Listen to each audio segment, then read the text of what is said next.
So I got a challenge for you. Maybe an invitation for some, challenge for others.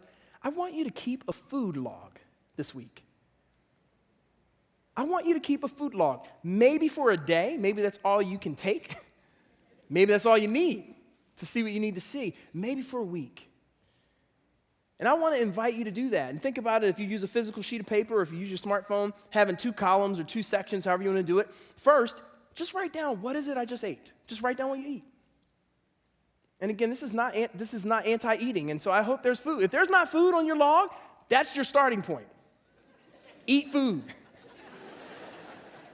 You didn't even have to come to church to hear that one, but if I need to tell you that, eat food. And on the other side, answer the question, why did I eat that?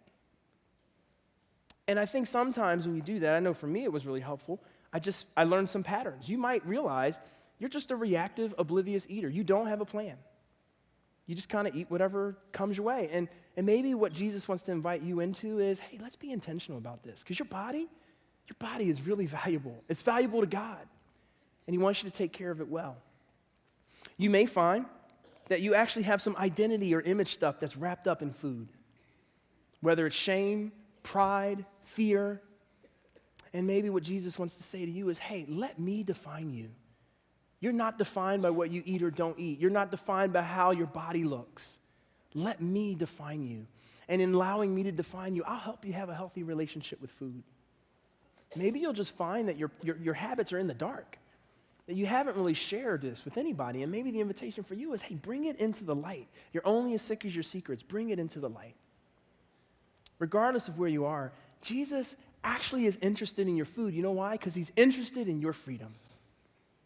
Jesus always brings freedom, period. Let me say that again. Jesus always brings freedom in every area of your life. And freedom defined this way. Freedom to live in that area of your life, how you spend your money, how you handle your time, how you handle food. Freedom to live according to the beautiful, unique design that God has created for you, which if you look in the first chapter of Genesis, God's plan is good. And freedom is living in the good plan that God has for you with food. That's what he wants for you. Jesus does not want you to be a slave to anything. But hey, we're all adults in here. So here's what I know, and you know too. Nobody changes their relationship with food because they need to. Because you didn't need to come to church for me to tell you that. You'll change your relationship with food when you want to.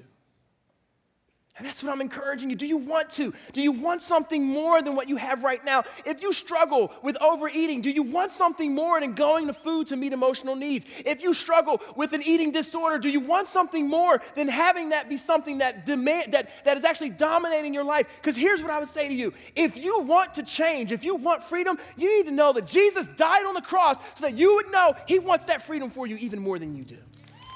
He wants it for you even more than you do. He's the bread of life. And he wants to be bread for you. He wants to be bread for me.